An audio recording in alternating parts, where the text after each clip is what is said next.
We are gathered here today in front of the cameras to record for posterity stories about our departed friend, Irving Burge Weber.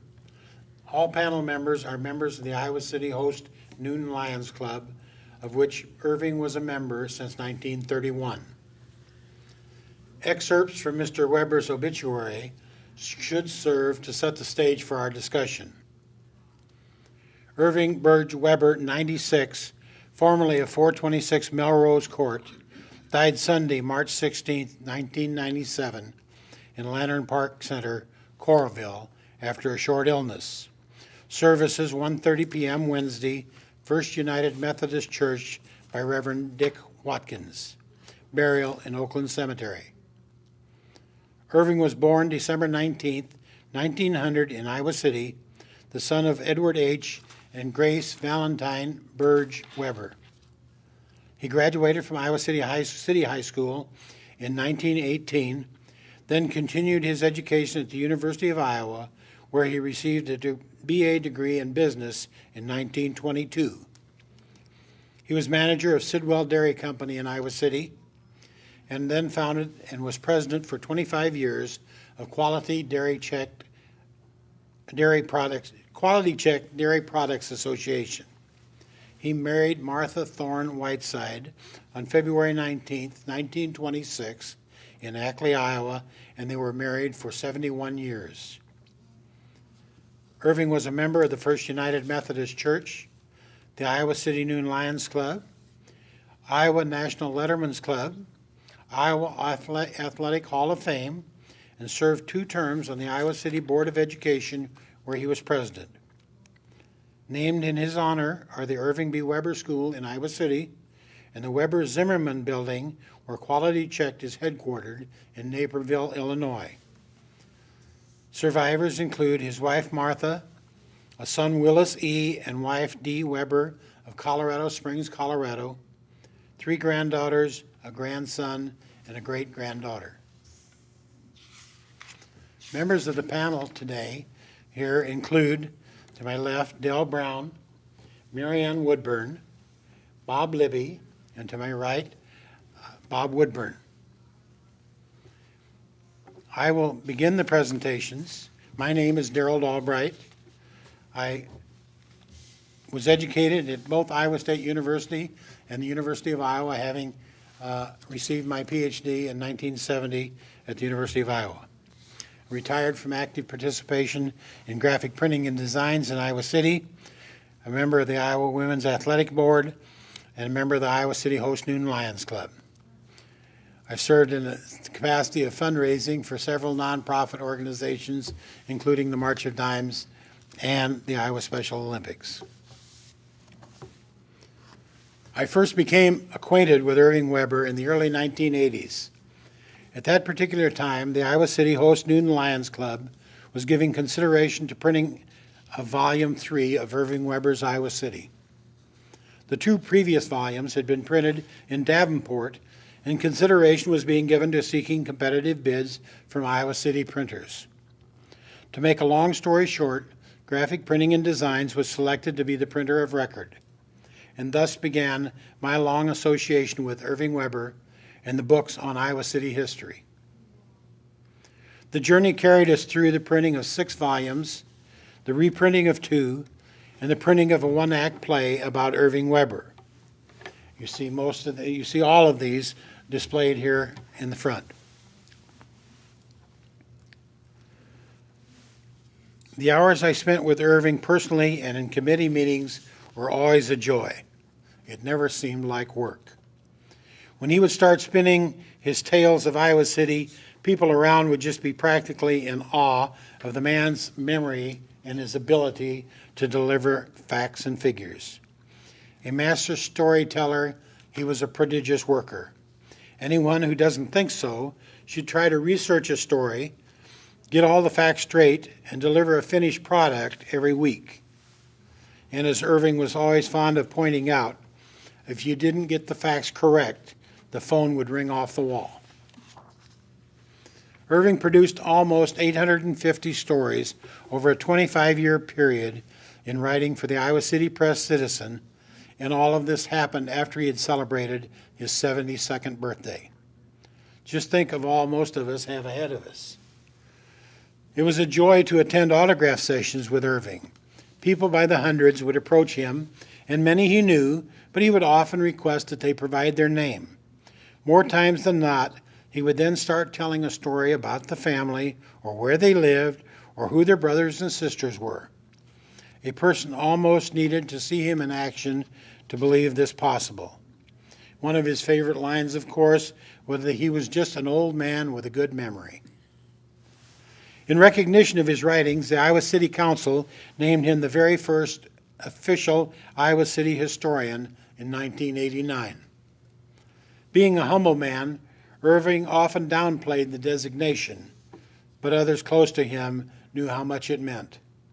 A truly well-deserved recognition. I'm reminded of leading a particular arduous session, trying to determine the articles to be included in an upcoming volume, when Irving turned to me and quipped, "I can remember all those details, but can't remember where I parked my car." The work sessions always involve give and take, and Irving always wanting to include more and more, and the committee members recognizing the limits imposed by printing size, volume size, on the other side. To his credit, Irving would always leave the final decision to the committee. In point of fact, he had recognized early on that the committee structure gave him a degree of protection from those who would inquire as to why their particular story wasn't in the volume. As a young man, Irving managed the Sidwell Dairy of Iowa City, and along with about 4 other dairies, founded the Quality Check Dairy Association in the early 1940s, and he served as the only president of the company for its first 25 years. He attended annual meetings of the company up until the last 2 or 3 years of his life. He is remembered fondly by members of the corporation, headquartered in Naperville, Illinois. The corporation provides ice cream every year for Irving Weber Day celebration. His longtime friend and an employee of Quality Check, Mel Rapp, just retired last year. He and his successor, Peter Horvath, have been most helpful, as has been Jerry Steffensmeyer and Joe Liu of Roberts Dairy in Iowa City. While he had a career of high points, 2 or 3 stick out in my memory. The opening and naming of Irving Weber Elementary School in 1994 was certainly a proud milestone in his life. In a sense, it was certainly appropriate. With Irving's encouragement and the host Noon Lions Club's follow-through, all volumes of Irving Weber's Iowa City have been donated to every school attendance unit in the city school district. Additionally, Irving loved children. He can talk and visit with them for hours. He looked forward to celebrating his birthday with Celia Berger, the staff, and especially the young people of Weber School. They too have been most helpful in perpetuating his memory. Irving was so very proud to be one of those selected to be an Olympic torchbearer. He was absolutely thrilled at his selection. In visiting with him about the then upcoming event, the surprise was his and my realization that he had to buy his torch as well as his outfit. Typical of the man, he didn't mind buying the torch so much as he did the white tennis shoes, which he was certain he would never wear again. Again, not from his urging, for he would never do such a thing, but from the mere realization of the situation, the host Noon Lions Club took care of these expenses. Irving was a 1918 graduate of City High School and graduated from the University of Iowa in 1922. It was fashionable in those days to get a college degree in 4 years. While at the university, he became Iowa's first All-American swimmer. He was an avid swimmer clear into his 90s, swimming laps either at the university pool or the rec center. I recall swimming with him during the noon hours one summer. He seemed like the Energizer Bunny in that he just kept going and going. An interesting note was made by U of I swimming coach Glenn Patton when he told how the university's program was started in 1917 while Irving was a senior at City High. He remained deeply involved with the program for the next 80 years.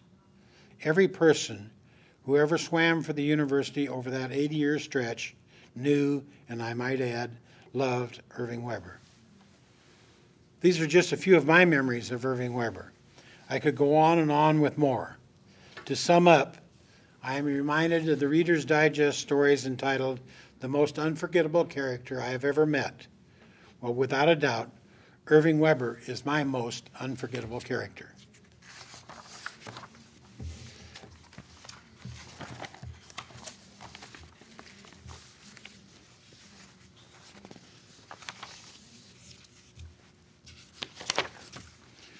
Now I'd like to turn the podium over to Del Brown, who is a member of the Iowa City News Lions Club and is active in district, state, and international events. He's a past club president, district zone chair, extension chair, and is currently the project chair for the statewide children's vision and hearing project called Coming to Your Senses. He has been a presenter and moderator of the USA-Canada Leadership Forums held in Birmingham, Alabama, and Tucson, Arizona. He has received many club, state, and international awards and recognition for his service. He is the Iowa Lions endorsed candidate for the position of International Lions Director for the term 2002-2004. Del? Thank you, Lion Darrell. It's a pleasure to express some of my memories of Irving B. Weber. In the beginning was the manner in which Irving Weber wrote many articles about Iowa City history. Let me share some of those with you about Irving Weber and how I first met him in the beginning. In the mid-1970s, before I was a Lions Club member, yes, there was a time in my life before becoming involved with International Lions Association, I became involved with a group of young parents that had a goal in mind to preserve the log cabins in City Park. We researched the origins of the cabins and found much information from articles written by Irving Weber that was very helpful. Their cabins were a replica of the original John Gilbert trading post located about 4 miles south of present-day Iowa City on what is now Sand Road. Our group felt that the history involved with the cabins should not be forgotten, but should be preserved for future citizens to remember. We asked for many donations and with the help of the Iowa City Recreation Department, began to start the process of restoring the cabins. We eventually reached the point of readiness and made plans for the dedication by having a series of pioneer events for children and adults to enjoy. We invited Irving Weber to help with the dedication by telling stories about the cabins. He gladly responded with fascinating stories about Indians, fur trading, the first 4th of July celebration, which lasted days rather than one day, held at the trading post, which held the children in attendance spellbound for a long time. My thought at the time was, wow, what a marvelous gentleman with such a grasp of the history of Iowa City and Johnson County. Little did I know then that the years later I would have a much closer relationship with this man through the Iowa City Noon Lions Club. I joined the Iowa City Noon Lions Club in 1986 and soon became aware of the unique character of Irving Weber. His curiosity and thirst for knowledge about local history was very evident, but his unselfishness in giving of his time and talents for the betterment of his community were characteristics that really impressed me. One example that I vividly remember is a time that I asked him to attend a Lions Club zone meeting. I was the zone chair that year, and this involved the Lions Clubs from West Liberty, West Branch, Lone Tree, Oxford, and Iowa City clubs. He seemed very interested as he wanted to keep abreast of what other clubs might be doing in their own communities. Well, the attendance was a true disappointment for me because only 5 people attended and 3 of those were speakers. As disappointed as I was, Irving appeared undaunted and shared many experiences and stories about Lionism and about Iowa City history with that small group. I was impressed because he didn't care whether the size of the audience was a few or many. He just loved to share his joy of history. I will always remember two distinct things about Irving Weber. One, his black hat and his bell. Both have made a positive impression on me, and I would like to relate why. I was long ago struck by that black hat that Irving wore, not so much that it was black or the shape of it, but how distinguished it made him appear. It reminded me of my grandfather, and I thought that Irving would have fit in very well with the lifestyle and times of the 1800s. Even more impressive was the fact that I was witness to his gentlemanly manner. One day I happened to be leaving a store and momentarily stopped to converse with a small group of women from our church. Irving Weber, decked out in his suit and hat, just happened to be approaching us at that time. As he walked by, he tipped his hat and greeted the ladies. That was something I had never seen in my real life, but only in the movies. Irving's bell was another characteristic that was to have an impact on my life. He really enjoyed explaining the fact that he got the idea for ringing a bell from attending a swim meet in Japan. It was used to signal the start of the swim meet, and Irving liked the idea so much that he bought his own bell and used it to signal the start of the swim meets at the University of Iowa for many years. He continued to take his bell out into the community and used it for many other gatherings. One particular event that I remember was when the Iowa City Noon Lions Club was selling the Irving Weber books at the Old Capitol Mall. Irving was there to autograph the books, and I was there to help sell them. However, if the crowd started to slow down and not have very many people around our table of selling books, Irving would loudly ring his bell, and soon the crowd would be back around Irving again. He really enjoyed that. His mannerisms and characteristics have made such a lasting impression on me, so much that I have borrowed his idea of a bell ringing and made it a part of my Lions life. I am currently the Iowa Lions candidate for international director's position. As part of the campaign theme, I have a phrase that I call for individual Lions to ring Dell's bell. I have also purchased a bell to ring at special occasions and at Lions meetings and conferences. I will really especially enjoy ringing at the International Convention in July 2002. You see, that convention will be held in Japan, the same country where Irving Weber first got the idea to ring a bell. I will ring the bell to honor the memory of Irving Weber at that convention as I ring it here now. We remember and honor you, Irving B. Weber. It is now my pleasure to introduce another Lion. Lion Bob Libby, who was raised and educated in West Des Moines, Iowa. After service in World War II, he came to Iowa City in November 1945 to work as a railroad telegrapher ticket agent. In June 1965, he went to work at Iowa State Bank, where he retired in 1985. Bob first met Irving Weber in 1966 when they were members of the First Methodist Church Official Board and also the Iowa City Lions Club. Will you please welcome Bob Libby?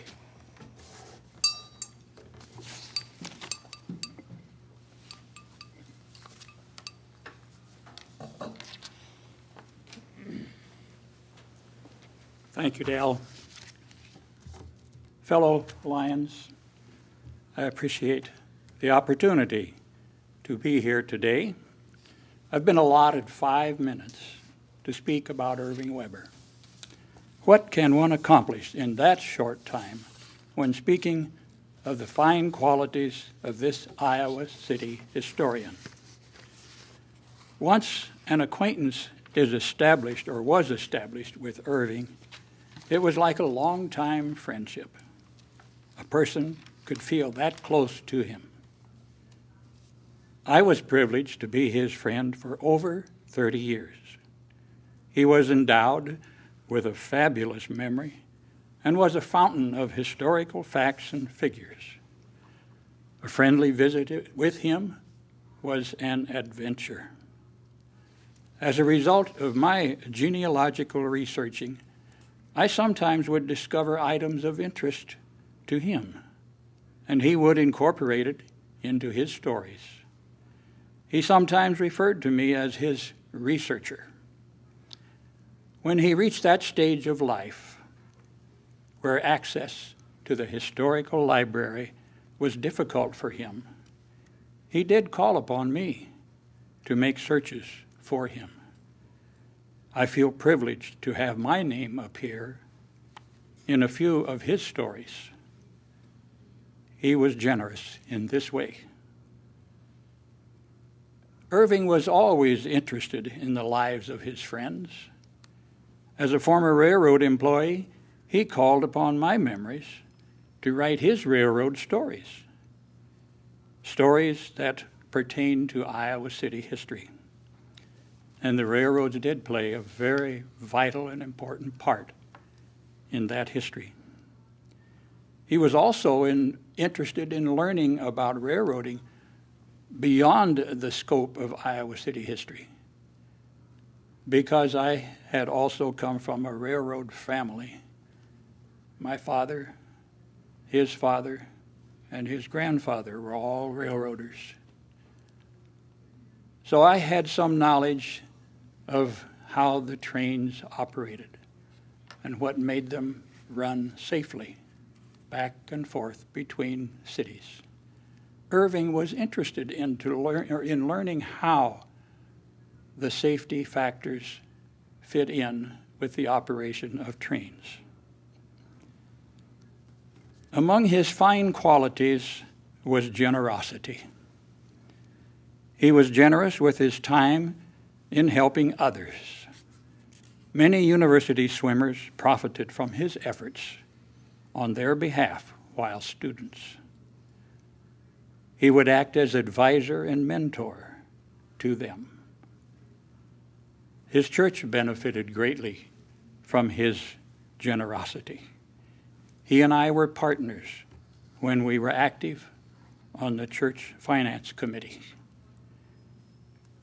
We especially enjoyed his leadership when he served as chairman of the church history committee, of which I was and still am a member. His stories of the birth and growth of the First Methodist Church in Iowa City were always welcome and educational.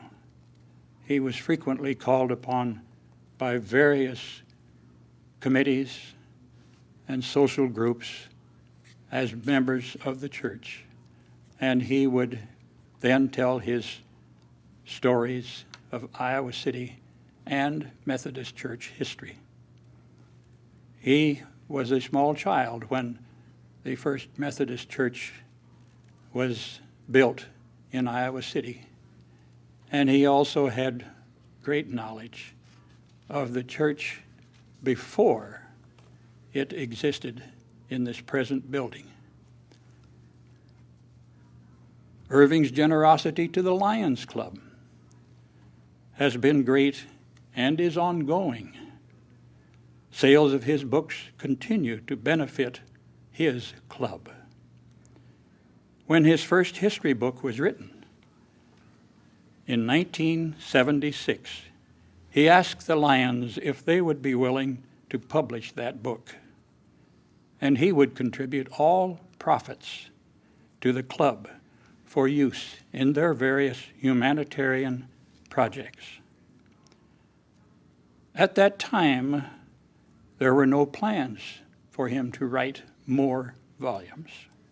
However, the overwhelming success of that first book was so great that it dictated continuance, resulting in 8 volumes over the years. Those volumes contributed over $80,000 to our project fund, which helps to support the Iowa Lions Eye Bank, the Hearing Aid Bank, as well as other sight and hearing impaired persons, locally and internationally. Used eyeglass and hearing aid baskets to collect those used aids are located in local banks, churches, and optical stores. The White Cane Project and the Leader Dog programs are also helped. His generosity played a great part in the ongoing activities of these programs. Irving was also a great one to accept stories that would make him look a little bit diminished. I like to tell the one about he and his wife, Martha, when they were both residents in the nursing home. They would have lunch together, and Irving was visiting with his wife one day when the Lions Club decided to throw a surprise party for Irving's birthday. We showed up at the nursing home, and Irving was still with his wife. But when he did finally get to us, and truly was totally surprised and extremely pleased,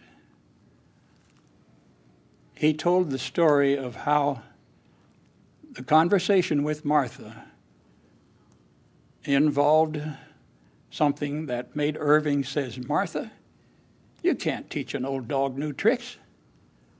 Martha came back with, "I guess I'll just have to get myself a new dog."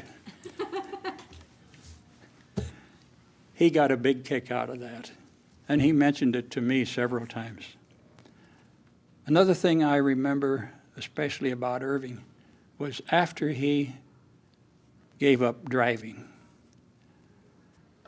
And my wife, dear Betty, she said one day, she says, "I'll bet Irving hasn't had an opportunity to get out and circulate around the community and to see how it is growing and spreading out." She said, "Let's call Irving and see if he would like to spend some time doing that." We did, and he was so delighted. And he did get to see how the community was growing and spreading out. However, as usual, when spending time with Irving, I said earlier in my talk that it was an educational time. It was just a continual telling of history that he was reminded of when he would visit various parts of the Iowa City. We ended up at the Amanas, and he was so pleased that he insisted that he buy dinner for my wife and I. Then, after dinner, we drove through the colonies of the Amanas. He had more history to tell about that. It just continually went on and was so enjoyable. I suppose I could go on and on. I did enjoy Irving's friendship, but perhaps time will not allow me to go any further. Thank you for this opportunity to remember and to appreciate this generous man. It is now my privilege to introduce another fellow Lion. Bob Woodburn is a lifelong resident of Iowa City and served in the U.S. Navy 1945-1946 and in the U.S. Army from 1950 to 1952. He was engaged in the electronics and communications business for 52 years, retiring in 1999.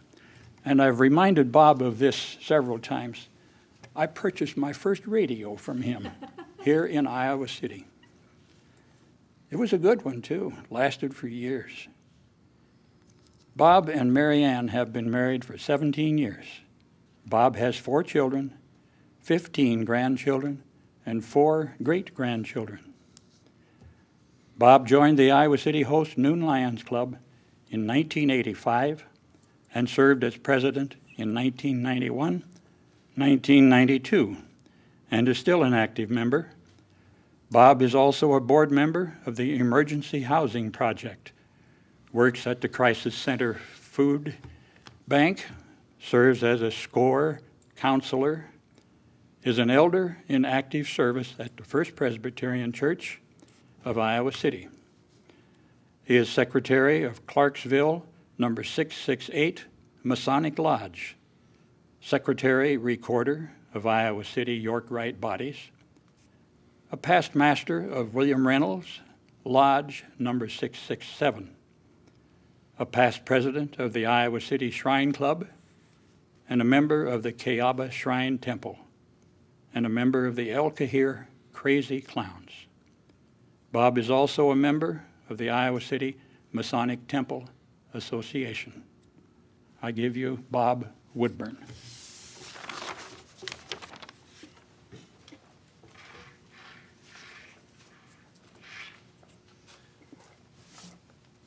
Thank you, Bob. I first got to know Irving Weber back in the 50s, late 40s, early 50s, when I was helping over at the swimming pool, the University of Iowa swimming pool, when they had the celebrations at the homecoming time over there, and we tried to provide some sound service in that facility, which I've often termed as an acoustical toilet because of its terrible design as far as acoustics was concerned.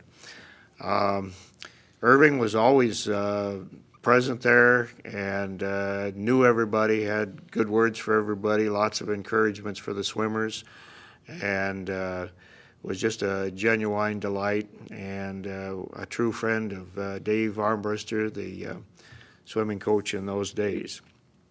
I didn't get to know Irving very well at that time until I joined the Iowa City Host Noon Lions Club in 1985, and soon learned that his presence there was just great. He always had good stories. He always had something to contribute, and he was just a lot of fun. And he was really a true gentleman.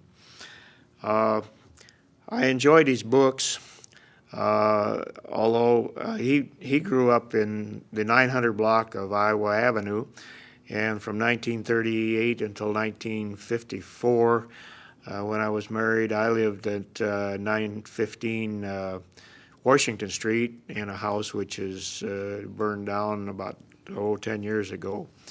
That house had been owned by a man by the name of Willis Walker, and I talked to Irving about it in later years, and he told me that Willis was a cousin of Myron Walker, who Irving wrote about numerous times in his book. Irving never mentioned Willis in his books, but Willis was a professor at Upper Iowa University, and he had grown up in Iowa City in that house at 915 Washington, and he had often hoped to come back to the University of Iowa as a professor, but the opportunity never came, and in about 1938, my parents, first they rented the house from Willis, and then later they purchased the house in sort of a early rent-to-own type plan. Irving often wrote about places and people in the area, the Nutting Home, and Dad Schroeder, who was 2 doors away from where we lived, and Professor Eldridge, and Dr. Love, and Dr. Ware, and a number of other local people. Irving, of course, was a different generation. He was about 30 years older, but many of the people he wrote about, their sons and daughters, the Sidwells, the Frowines, the Opsteds, Ostics, the Loves, Lewises, Gays, were people that I grew up with and went to high school with.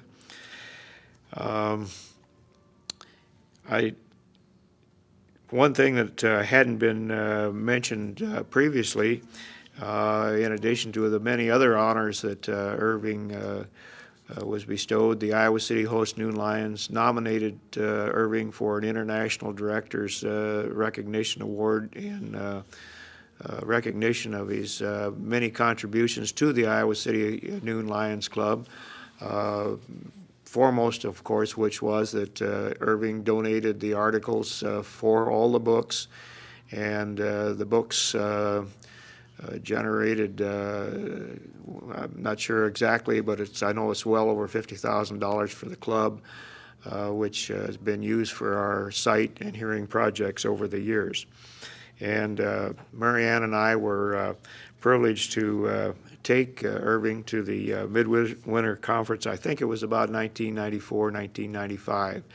And we went with Woody Weber, who is another member of the club, and we just had a delightful time. And Irving knew a lot of the people there, and it was a great fun time. Irving was a true gentleman. After Martha went to the nursing home, Marianne and I often visited Irving in his home on Melrose Court. Marianne often took cookies, and then later when Irving went to the nursing home, we also went and visited him there. Irving was a true gentleman, I think. I'm going to conclude this by reading a short letter that he wrote on December 22nd of 1996, in which he says, "Dear Marianne and Bob, thank you for the very, very attractive floral arrangement. I keep it in the window and regularly give it a drink. It is shaped like a Christmas tree with much greenery. It was very thoughtful of you to remember me. Martha and I have separate rooms, but have all our meals together. I have my word processor here and hope to be turning out an article now and then. Right now I am working on an article on Iowa City's historic Jakey Reisenstein, the little Jewish newspaper man whom you probably never knew, but a fascinating character. No, I never knew him, but I have heard many stories about him. Merry Christmas, and thank you again. Sincerely, Irving B. Weber." And now I am privileged to introduce the better half of this part of the team here. My wife, Marianne. Marianne taught at Robert Lucas School and became interested in Iowa City history and Irving Weber's books, partly because of the Robert Lucas connection. And I'm sure she will tell you a little bit more about Robert Lucas in her presentation. I joined the Iowa City Host Noon Lions Club in 1985, and in 1992, Marianne joined. And Marianne has been an enthusiastic member ever since. She's recruited 5 new members, and 3 of those are still active. I'd like to introduce now Marianne Woodburn.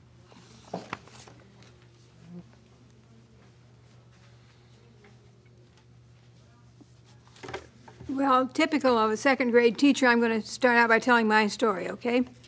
My home was Falls City, Nebraska. I graduated from high school and went to McMurray College in Jacksonville. I received a BA degree in 1949, and I got a master's degree from Iowa in 1979. I married Gerald Showman in 1950, and we had 3 sons. Gerald was killed at West High in 1981 in an accident. I started dating Bob Woodburn in 1983, and we were married August 4th, 1984. He had an 11-year-old daughter, Lisa, whom I adopted. Bob became interested and active in the Lions in 1985 and was president in 1991. I joined Lions when I retired in 1992 and have been an interested and active member. I'm an active member of the First Presbyterian Church. I've served on the Board of Deacons in the session. Over the years, I've taught Sunday school, directed a carol choir, taught at Bible school, and I've been on the board of Mary Old Cauldron Home and the Melrose Daycare. In the past, I had weekly Bible classes at the county jail. It's been working with the Lions Club project. Coming to Your Senses is my most recent job. Because of my personal interest in history, Irving Weber and I became good friends. I wrote an Iowa City history book for second grade, and Irving Weber let me take some of his pictures from his book and use them in my book. I taught at Robert Lucas School, and of course he was the first territorial governor of Iowa. And starting in 1979, each year my class performed a play and I had written about Iowa City history. We performed it in the Senate chamber of Old Capitol, and Irving was always invited as a special guest. He often would stop to tell the children special stories, and with great patience he would answer even the simplest question the children asked. He tried to make his stories important to 7 and 8 years old children, and it was a little hard for a person with his great wide knowledge. But he showed real appreciation for all the children and their remarks and their affection that they showed to him. And this, I'm going to do what my husband did. I'm going to read a letter. I invited him each time, and each time he came, and he would stop and always say nice remarks about the play and talk to the audience and say how he appreciated the children's knowledge of history and everything. Well, this is April 30th, 1991. Dear Mary Ann, I certainly wish I could come to the birth of Iowa City this Friday, the 3rd, but hesitate that long walk and the steps through at least there is now an elevator in the Senate chamber. I not only would like to see this year's prediction, but would like to pay tribute to you for all your work and dedication. I know how much energy you throw into it, so I may take off my hat to your clever ideas and great energy. Best wishes. Sincerely, Irving B. Weber. And his appreciation of the things I did was always important to me, and his being there and talking to the children. They weren't quite sure who he was, but he always made them feel important, and it added something to our place when they could talk to him. And I feel very appreciative that I got to know Irving Weber, and I really appreciate his books and the chance with a library. We now have a reference that you can look up anything in those books that you want to through the research. All right, we finished the more or less formal part of our presentation, and now we're going to do a little off-the-cuff discussion. One of the things I'd like to point out, the very first thing I'd point out, is we keep talking about Irving's 8 volumes, and there are 10 of them up here in front of you. And so for the benefit of the public, I'd like to point out that he had 8 volumes, a one-act play that was written by Maggie Conroy, and then he also did for the University of Iowa during its sesquicentennial celebration a book called On Iowa, much of which has to do with excerpts from the 8 volumes. So that's the reason for the 10 on display. Those of you watching this who don't have all 8 volumes are probably in trouble from the standpoint that volumes 1, 2, and 3 are sold out, and the others are going fast. That's just kind of the way it is. At the time of his death, we had talked about another volume. Irving certainly had enough stories written to do so, but without Irving, a lot is lost in the translation. And so it was decided at that particular time that nothing would be done, and I seriously doubt that any reprints of 1, 2, and 3 will be available. Those who are still looking for them, I found out a neat little trick, and that is you watch for estate sales, and you go around, and every once in a while you'll see some of those volumes for sale. Used book sales is a source also. Yes. Yeah. Occasionally, I understand Goodwill and we'll have pick up one too.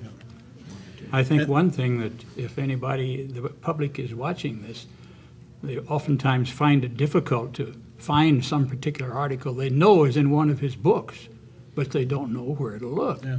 There are indexes available for the first 7 volumes, available for purchase at the Iowa State Historical Building. Okay. And I think, isn't there an index now at the public library? Well, there is an index at the library, but That's different. that is an index of the newspaper articles, I see. not Okay. of the books. All right. One of the things that I would think people might find interesting is, while you're talking about books, is Irving's reaction to the first book, whether it was going to be successful or not. Oh, yeah. And I'm wondering if the two Bobs might remember, what Irving's reaction was. Maybe you don't, but Bob Libby, I'm sure Well, does. he was just kind of overwhelmed at the success of that first volume. And he was certainly encouraged by many, many people to write more. As I like to point out, it's true to Irving's nature, and he didn't believe there would be another book. If you own Volume 1, you'll note that it doesn't say Volume 1. That's right. That it just says Yeah. the history of Iowa City. There is no number on it. So he didn't necessarily think there's going to be a Volume 2, let alone an 8. Dell, I intended to include something in my formal talk. You called him, well, you did too, Bob. You referred to him as a true gentleman. And I probably knew him for 10 years before he finally got around to calling me Bob. It was always Mr. Libby. And the same thing is true of my wife, Betty. Yes. It was even longer than that before he found it within his heart to call somebody by their given name. I was reminded when you were talking, Bob, about Irving and his driving, and he would always come down to the print shop and you have to either deliver articles or pick some up or something like that. And all the people in the shop kept saying, we should get signs for that car saying, here comes Irving Weber. Yeah. He just kind of guided it down through the street. He took me on a trip with him one day. He had borrowed some material from somebody up in the northern part of the county, and he wanted me to go with him to keep him company while he drove back to this farm to leave this printed material that he had. And so I agreed to go along. And it turned out to be more than just a trip to that farmhouse. He took me all over the northern part of Johnson County, telling me of the history of various places. It was a joy, but a little bit tense also. Well, I was a close friend in his late life, not in his early life, and I was a friend after he'd given up driving. And one afternoon, all he could do is almost cry about it. He couldn't go the places he wanted to go anymore, Marianne. I said, well, the kids are on the street are a little safer now that you're not driving. And he said, what do you mean? I said, did you ever kind of think it was a little dangerous for you to be driving? He says, well, yeah, that's why I stopped. They forced me to stop, but he said, I can't do the things I did. I said, well, there's transportation, but it isn't like having your own car. I thought certain one of you would tell the story about a pole in the driveway, Oh, yes. but you couldn't. Well, somebody else tell the story. Well, there was his driveway and his neighbors were just right close Yeah. together, just Yeah. maybe 2 feet apart. Yeah. And in that 2-foot area, there was a light pole right at the curb. And invariably, when you'd go to pick him up, you'd back out of the driveway. He said, "Don't you hit my pole." That's right. He was always. It seemed like to go up with the territory. We've focused on the life of Irving Weber, but I'd like to, out of curiosity, ask a question here. Does anyone know much about his wife, Martha? Now, you mentioned that they were married in Ackley, Iowa. I'm wondering if she was from that area or why I would were they assume that she married in was. Ackley? Probably was. Yeah, that was my remembrance, is that was her home. Yeah. Yeah. Dell, I thought for sure you were going to tell a story about his hat. About his I hat. Didn't, I didn't tell the story because I knew you'd be telling it. Well, I wanted to, but then I thought, well, maybe I shouldn't, but I'm going to that's right all right. now. That was All Irving. Some time ago, Irving Weber became kind of sick with almost pneumonia. And he was scheduled to give a speech about Darrell Albright at the Sertoma Club for Mankind of the Year Award. Irving's doctor said he couldn't go. So he called me and asked me if I would go and give his talk for him. I said sure, and I went over to his house, and Irving told me all the points that he wanted me to cover, and he says, is there anything you want to take of mine, And I said, well, yeah, I'd like to borrow your hat and your bell. And he thought that was an unusual request, and I said, your bell, because you've rang it around the community so much, the people are familiar with it. And his hat, because Darrell was a person who wore many hats just like Irving did, and I wanted to show them Irving's hat. So he was pretty proud of that hat, and he reluctantly let me borrow it. And I never looked at his hat at all until that night, when I was to give that talk on Irving's behalf. And when I rang the bell, that was okay, and I put the hat on my head, and my head is much smaller than Irving's. It fell down over my ears, yes. But then I looked inside the hat, and it had a hat band in there with a label on it. And it said, like hell this is yours, this hat belongs to Irving B. Weber. and that was so uncharacteristic of Irving Weber. It really amused me. He wouldn't talk that way, but No, he wouldn't. He always joked about, and I forget at what age, perhaps it was 94 or somewhere around there, when he finally traded in his typewriter and got a word processor, computer word processor. Right. And he said, not only am I a lion, I'm an optimist. yeah, I spent an afternoon. He would tell me all these things when I'd go to see him, and he'd talk about how giving up that typewriter was just like giving up a child. Yeah. It was so much a part of his life. I am privileged to own his slide projector. I suppose sometime or other in our conversation I had mentioned that my slide projector had a broken lens, and he gave me his slide projector. I feel real privileged to have that, have something to remember him by. Well, I think another thing that we can remember Irving by is that his love for talking. And it went on so much that at club meetings, or when we'd ask him to give a presentation, or at other times, he finally got out his watch to keep track of the time. And Irving could go on and on. Oh, yeah. He even went farther than that, Dell. At some of the talks that he gave at our church, he would have an alarm clock. That really shut you There were a couple of times he forgot to set the alarm. and went on and on and on and on. In our discussion and in listening to something you said, made me wonder about how much writing Irving did that we didn't even know about. That's true. I do know that he has written once and then updated once the history of the club, the Iowa City Host Noon Lions Club.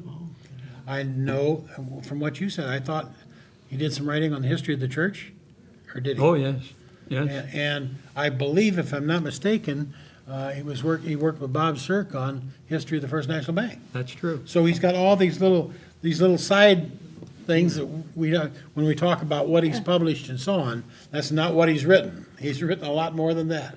The president of the Iowa State Bank asked Irving to write a history of that bank, and Irving was just too busy.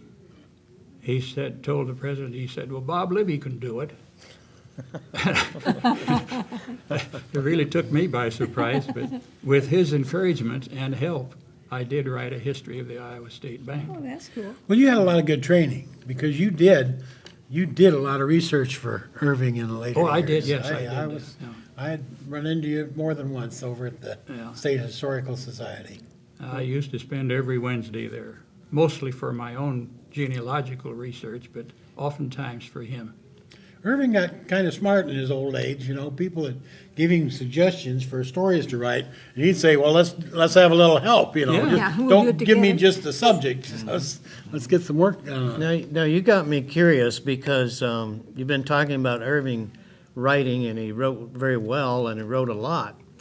But one of the things that I remember is when it came time for the club to sell the books, and he was there to autograph, he wanted no part in handling the money. Nope. Now, was this because he really didn't like to do that? Was it because he didn't know how to make change?